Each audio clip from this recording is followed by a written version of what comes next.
Olá, amigos da TV Mundo Maior. A Neide, da cidade de Natal, nos enviou um e-mail sugerindo que comentássemos sobre doenças mentais na visão espírita. André, os transtornos mentais podem ter alguma relação com vidas passadas? Eu recomendaria para as pessoas que nos acompanhem que não se preocupem com as vidas passadas, nem tampouco com as vidas futuras, que vivam suas vidas presentes, né? É um grande drama da humanidade dos tempos atuais. Alguns dizem até que é uma das razões da depressão. Depressão é o acúmulo do passado, a saudade do passado, a culpa dos acontecimentos que se deram, ou o transtorno de ansiedade, o medo do futuro, né? E as pessoas acabam não vivendo o presente. Que nós nos preocupemos com o presente, né? E o que nós devemos fazer? Em primeiríssimo lugar, valermos-nos da ciência, que hoje já deu largos passos na compreensão das desordens mentais e como é que se pode estabelecer a neuroquímica cerebral para que essas desordens sejam minoradas, né? Em segundo lugar, um tratamento espiritual, educativo, entender o porquê das coisas. A doutrina dos espíritos, essa doutrina que nos traz estas explicações racionais. Por que aqui estamos e para onde podemos ir, uma vez que venhamos a estabelecer uma encarnação construtiva. Em linhas gerais, trata-se sempre de um transtorno do espírito, né? Que se processa por intermédio do corpo espiritual, aquilo que nós chamamos de perispírito, e muitas vezes atinge o corpo físico, estabelecendo uma desordem, uma disfunção neuroquímica da capacidade cerebral, né? Mas são muitas as causas, né? E é muito importante que a gente não fique nessa explicação rasa de ação e reação, de causa e efeito, que é muito comum essa confusão dentro da doutrina dos espíritos, né? E é bom até a gente aproveitar a oportunidade para fazer uma diferenciação entre causa e efeito e ação e reação, né? Ação e reação é quase como uma consequência física, né? Quase como algo exato. Ou seja, eu coloco uma panela para esquentar por sobre uma fonte de calor, aos 100 graus, se não me engano essa temperatura, inevitavelmente começa o processo de fervura da água, né? Não há o que eu possa fazer. Se a água estiver sobre o fogo, ao atingir 100 graus, ela ferve. Isso é ação e reação. Causa e efeito é algo completamente diferenciado, né? Ou seja, eu a partir de uma andança minha, de uma tomada de atitude, de algo que eu faça comigo, com o meu semelhante, eu inevitavelmente promovo uma causa. Essa causa terá um efeito. E esse efeito ele poderá me atingir ou não em cima de eventuais mudanças de curso que eu venha a promover durante esse percurso até que o efeito me alcance. Então, quase sempre as obras literárias espíritas que são rasas, né? Que são quase sempre romances, né?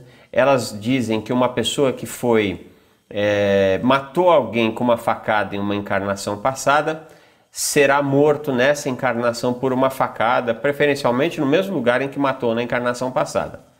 A lei de causa e efeito, esta sim, compreendida através da fé raciocinada espírita, nos diz que não necessariamente essa pessoa pode ser um médico cirurgião que tratará das pessoas que foram atingidas, por exemplo, por facadas, e através de uma ação proativa, ele anula a causa em que ele mesmo foi o agressor no passado, né?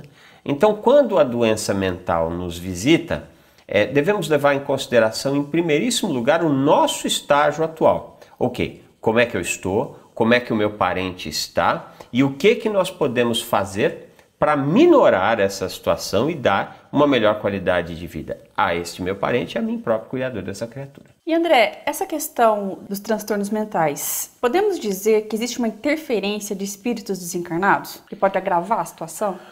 Sim e não, né? Pode ser uma desordem puramente neuroquímica, né? Orgânica, né? E as possibilidades são muitas. Nós temos as questões da genética, nos nossos parentes, papai, mamãe, tiveram desordens nesta área, então muitas vezes esta desordem acaba se dando naqueles que vêm na sua sequência, né? Nós estamos tratando de algo orgânico mesmo, né?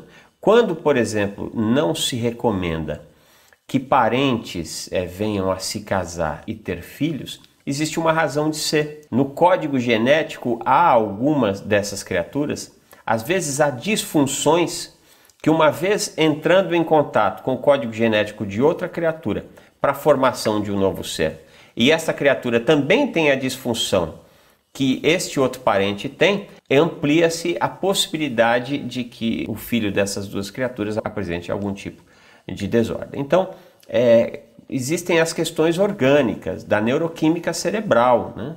Muitas vezes, no passado, estas criaturas macularam as suas zonas psíquicas com complexos de culpa, atrozes, que causaram lesões no perispírito, que ao entrar em contato com o corpo em formação no instante em que lá o zigoto, né, é visitado pelo espírito e ali começa a vida, o perispírito ele começa a auxiliar para que o novo corpo tenha as características que o perispírito, o espírito precisa que esse corpo tenha. Então, se a disfunção de ordem neuroquímica cerebral se deu em virtude de algo que aconteceu no passado e que ainda não teve condições de ser sanado, é provável que o corpo que vai habitar esse espírito, já nesse começo de vida, estabeleça essa disfunção nas zonas cerebrais, né? Mas o principal é nos preocuparmos com hoje, e especialmente sabermos que toda e qualquer doença, seja de ordem material, seja de ordem psíquica,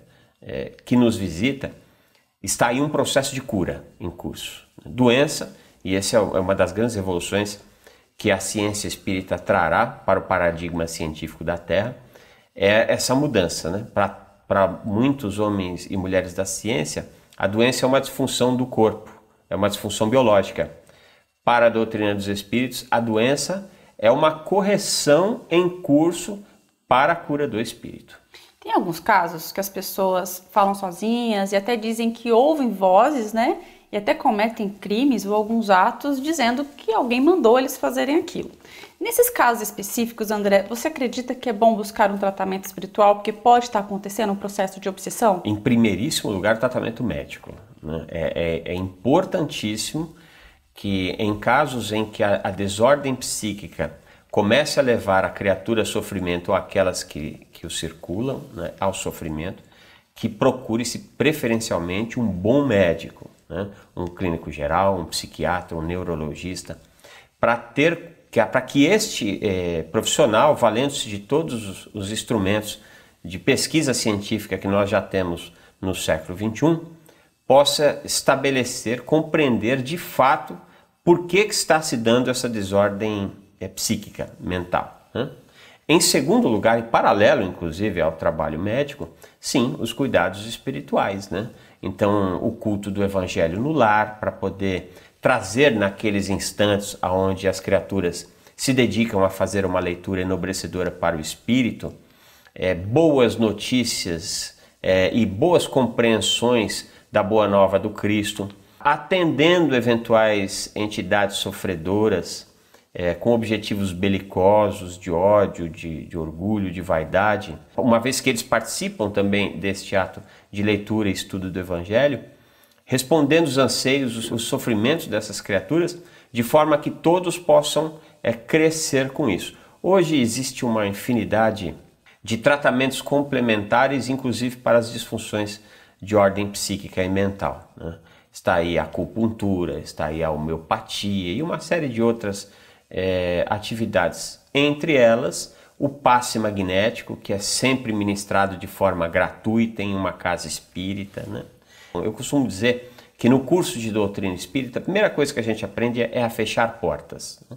Às vezes as pessoas chegam numa casa espírita achando que vão desenvolver a mediunidade logo de cara. E não é assim que as coisas funcionam. A primeira coisa que a gente aprende é o estudo da moral que está no Evangelho segundo o Espiritismo. Na sequência, a gente vai aprendendo como é que funciona as interferências do plano espiritual no plano material e vice-versa, com o objetivo claro de que tenhamos condições de saber aquilo que nos pertence, aquilo que é fruto do nosso pensamento e aquilo que é uma interferência espiritual. Então, o tratamento o mais amplo possível para ofertar a melhor qualidade possível aos adoentados psíquica e mentalmente. Muito obrigada, André. Nós que agradecemos. E você, tem algum assunto que gostaria que fosse comentado aqui no boletim? Então escreva para Fale Conosco, tvmm@feal.com.br. Muito obrigada e até a próxima!